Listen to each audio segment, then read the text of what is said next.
Hello అండి, welcome to Yog Stack. Thank you for supporting my videos. నేను చెప్పాను కదా, పోర్ట్ ఆఫ్ ఎంట్రీలో యాక్చువల్గా కొన్ని సందర్భాల్లో ప్రాబ్లమ్స్ అవుతున్నాయి అని చెప్పి నేను ఇంతకుముందు ఒక వీడియో పెట్టాను. దాన్ని చాలా మంది కామెడీ చేశారు, కామెడీ కామెంట్లు పెట్టారు దానికి.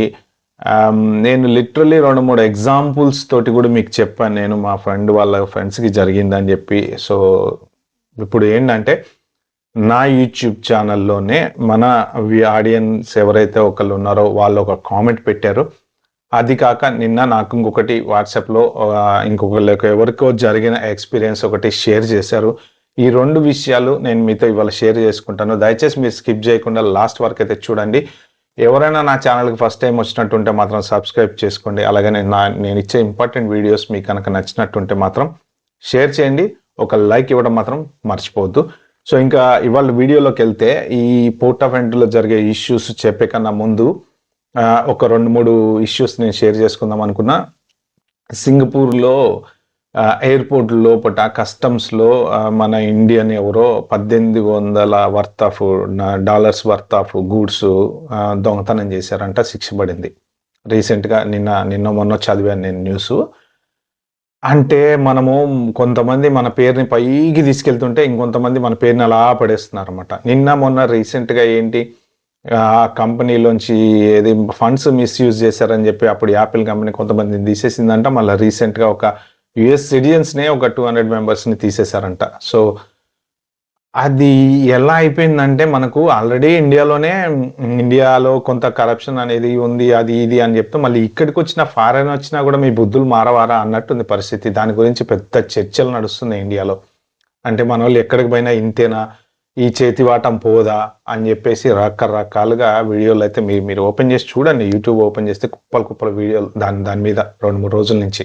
నేనైతే పెద్దగా దాని మీద వీడియో చేయను, ఎందుకంటే ఏ దేశం ఎగినా ఎందుకు ఆడింది నా పొగడరా నీ తల్లి భూమి భారతిని అని చెప్పేసి ఒకప్పుడు ఆయన చెప్పారు కదా. ఇప్పుడు పరిస్థితి ఏంటంటే, మొన్న కెనడాలో కూడా జరిగింది. ఏంటి, మన ఇండియన్సే ఈ షాప్ లిఫ్టింగ్ వాళ్ళు ఒక 1 year చేశారంట.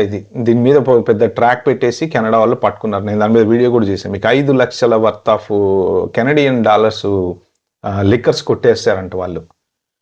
సో ఆ లిక్కరు పెద్ద 4-5 కలిసి ప్లాన్ చేసి మన స్టోర్లో వాళ్ళని ట్రాప్ చేయటము, వీళ్ళు బాటిల్ కొట్టేయటం, అదొక పెద్ద సీన్ లాగా చేశారు. ఇప్పుడు వాళ్ళని తీసుకెళ్లి జైల్లో వేశారు. అంటే న్యూస్లో ప్రతి చోట ఏదో ఒక రకంగా మన పేరైతే వస్తుంది. మన పెద్ద కంపెనీలలో సిఈఓలు మనోళ్ళే ఉన్నారు. ఇప్పుడు చూసుకుంటే FBI డైరెక్టర్ మనోడే ఉన్నాడు, లేకపోతే US గవర్నమెంట్లో మనోళ్ళే ఉన్నారు. కొంతమంది మన వాళ్ళ పేరుని ఒక రేంజ్కి తీసుకెళ్తుంటే ఇంకొంతమంది మాత్రం మరీ లో లెవెల్కి తీసుకుపోతున్నారు. అంటే ఇప్పుడు ఆ సింగపూర్లో జరిగిన ఇన్సిడెంట్ వలన ఆ ఎఫెక్ట్ అనేది నలుగురికి వేరే వాళ్ళ మీద కూడా పడుతుంది కదా. అంటే మీ వాళ్ళంతా ఇలాంటి వాళ్ళ అనే ఎఫెక్ట్ అనే బ్రాండ్ నేమ్ కూడా వస్తుంది. జనరల్గా కలర్కి కూడా బ్రాండ్ నేమ్ అనేది ఉంటుంది. సో కాబట్టి ఏంటంటే, అలాంటివి ఏమన్నా ఉంటే ఇప్పుడు ఈ మన DUI కేసులని అవని ఇవని ఏవో చాలా వస్తున్నాయండి, ఒకదాని తర్వాత ఒకటి వస్తున్నాయి. కానీ మనం వేరే దేశం వెళ్ళినప్పుడు మన రెస్పెక్ట్ మనం కాపాడుకొని జాగ్రత్తగా ఉండి మనం ప్రశాంతంగా ఉంటే మనల్ని ఎవ్వడు టచ్ చేయడండి, ఎటువంటి ప్రాబ్లం రాదు. మన పరువులు మనం తీసుకునే స్థితికి మనం దిగజారకూడదు. ఓకే, సో నెక్స్ట్ ఇంకా పోర్ట్ ఆఫ్ ఎంట్రీలో జరిగిన 2 ఇన్సిడెంట్స్ ఏంటంటే, ఒక ఇన్సిడెంట్ మన దాంట్లో మెన్షన్ చేసిన కామెంట్ మీకు ఇక్కడ నేను స్క్రీన్ మీద డిస్ప్లే చేస్తాను. ఆమె ఇండియా వెళ్ళి రిటర్న్ వస్తుందంట. 10,000 వర్త్ ఆఫ్ గోల్డ్ ఉందంట. Gold declare చేయలేదంట.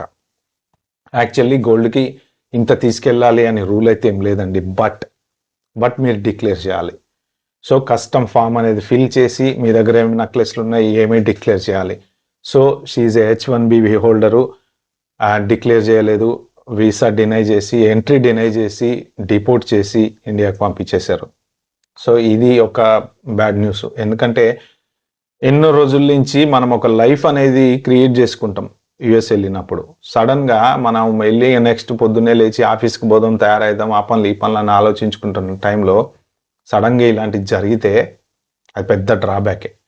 సో ఇప్పుడు మళ్ళీ డిపోర్ట్ చేసిన తర్వాత మళ్ళీ ఇండియా వెళ్ళి మళ్ళీ స్టాంపింగ్ చేయించుకోవాలా, ఏం చేయించుకోవాలి ఏంటి అనేది ఇక మనకి తర్వాత సంగతి. బట్ అదొకటి జరిగింది ఎగ్జాంపుల్ అండి. నెక్స్ట్ ఎగ్జాంపుల్ నాకు ఇవ్వాలే వాట్సాప్లో వచ్చింది. ఇది while my immigration process vent smoothly. ఇది 2 జాబులు చేసే వాళ్ళకి మంచి ఎగ్జాంపుల్ అనమాట ఇది. యాక్చువల్గా వైఫ్ అండ్ హస్బెండ్ ఇండియా వెళ్ళారు, బ్యాక్ వస్తున్నారు. ఏంటంటే హస్బెండ్కి మా పోర్ట్ ఆఫ్ ఎంట్రీలో మంచి క్లియర్ అయిపోయింది, ఏం ప్రాబ్లం లేదు, బయటకు వెళ్ళిపోయాడు. వైఫ్ని అడిగారంట. సో ఇక్కడ ఏం మెన్షన్ చేశారంటే వాళ్ళు, my spouse was subject to additional questioning by the immigration officer. Specifically, spouse was asked about the multiple W-2s received over the past 2 years, as spouse had been working for 2 different employers. While working for a multiple employers is legally permissible on H4EAD. Yes, H4EAD మీద మీరు 2 జాబులు 3 జాబులు చేయొచ్చు, legally permitted అని చెప్పన్నారు. But officer questioned whether both employers were aware of spouse dual employment. మంచి clever question కదా. అంటే 2 జాబులు చేస్తున్నట్టు ఈ ఇద్దరికి తెలుసా అనేది క్వశ్చన్ అడిగాడంట. ఆబ్వియస్లీ మనం అక్కడ ఇచ్చే సమాధానం ఏంటంటే తెలుసనే చెప్తాము, అప్పుడు ఇరుక్కపోతాము. తెలియదని చెప్పినా ఇరుక్కపోతాము. సో అక్కడ ఈ ఎగ్జాంపుల్ జరిగింది ఏంటి అంటే, వీళ్ళు కంపెనీకి ఫోన్ చేశారంట, ఈ అమ్మాయి 2 జాబులు చేస్తుంది మీకు తెలుసా అని ఒక కంపెనీ వాళ్ళని అడిగారంట. ఎంబటే వాళ్ళు, no we don't encourage such kind of things, మేము డ్యూయల్ జాబులు చేసే వాళ్ళని అసలు మేము పర్మిట్ చేయము, మాకు తెలీదు అని చెప్పారంట. సో అది ఇక్కడ క్లియర్గా రాశాడు. దాంతో ఆమెని డిపోర్ట్ చేసి పంపించేశారు. Okay, we since consulted multiple immigration attorneys including the reputed firms. They confirmed that this is not an isolated incident. Over the past month, they have seen 3-4 similar cases where H4EAD holders faced scrutiny at port of entry for working multiple jobs and having W-2. Okay, so H4EAD వాళ్ళు ఎవరైనా ఉంటే మాత్రం మీరు కొంచెం జాగ్రత్తగా ఉండండి. Plus ఇంకొకటి, ఈ 2 జాబులు 3 జాబులు అన్నీ మీరే చేస్తే జాబు లేని వాళ్ళ పరిస్థితి ఏంటండి పాపం. హస్బెండ్ 2 జాబులు చేస్తారు, వైఫ్ 2 జాబులు చేస్తారు, మరి మీ ఇంట్లోనే 4 జాబులు ఉన్నాయంటే మరి మిగిలిన వాళ్ళ పరిస్థితి ఏంటి పాపం. వాళ్ళు కూడా చేసుకోవాలి కదా. ఒక జాబ్ సరిపోదా మనకి? ఎన్ని ఇల్లు కొంటామండి, ఎంత సంపాదించినా అదే సంపాదన. సరే నేను చెప్తే మళ్ళీ మీరు హర్ట్ అవుతారు అనుకుంటా. ఓకే, ఆ విషయం వదిలేసేయండి. సో ఇది నేను షేర్ చేసుకుందాం అనుకున్నది. పోర్ట్ ఆఫ్ ఎంట్రీలో అంతా బాగానే స్మూత్గానే ఉన్నాయి అని చెప్పి అందరు అంటున్నారు. బట్ యాక్చువల్లీ ఇలాంటి ప్రాబ్లమ్స్ ఎవరికి వస్తాయంటే 100లో 1కో 2కో వస్తాయి. సో మనం ఏం నేర్చుకుంటాము దీని నుంచి అంటే జాగ్రత్తగా ఉండాలి, అంతే, అంతకన్నా ఏం లేదు. నెక్స్ట్ టైం మీరు ఎవరైనా ఇలాంటి సిచ్యువేషన్లో ఉంటే మాత్రం 2 జాబులు చేసే వాళ్ళ, నేను ఇంతకు ముందు కూడా ఒక ఎగ్జాంపుల్ చెప్పాను. ఒక అతను 2 జాబులు చేస్తున్నారని చెప్పేసి పంపించేశారు అని చెప్పేసి, ఇప్పుడు ఇది H4EAD వాళ్ళు కూడా 2 జాబులు చేస్తున్నారు అని చెప్పి డిపోర్ట్ చేశారనమాట. జనరల్గా 2 జాబులు చేసేటప్పుడు మనం కంపెనీలకి తెలియకుండానే చేస్తాం. కంపెనీలకి నేను ఇక్కడ చేస్తున్నా అక్కడ చేస్తున్నా అని చెప్పలేము కదా. సో అదే ప్రాబ్లం. ఓకే ఫ్రెండ్స్, ఈ వీడియో కనుక మీకు నచ్చినట్టుంటే ప్లీజ్ అండి like, share, subscribe to my channel. Thank you.